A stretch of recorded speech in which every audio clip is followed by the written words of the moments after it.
noloshu waad u da'yar tahay jacaylku waad u da'yar tahay quruxdu waad u da'yar tahay hadday dunidu tahay dhammaad ubaxa tarmaya tallaal kun jeer qosol farax dhoola cadday maalintaada yaan lagaa garan duruufaha waayahaaga laabta ku hayso iska dhis shan shay dhinaca labiska noocyadiisa kala duwan bilaahi calayk orod tag supermarketka number 1 soo iibsa dhar ku habboon oo aad shaqada ku tagto number 2 samaysa dhar caadi ah oo aad guriga ku joogto saddex yeelo dhar rasmi ah oo aad ku tagto xilliyada munaasabadaha number 4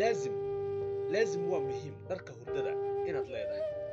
number 5 hayloobin iibsa dharka isboortiga si aad u daryeesho fayadhowrka jirkaaga waa qurux noloshaada qaab u yaal labiskaaga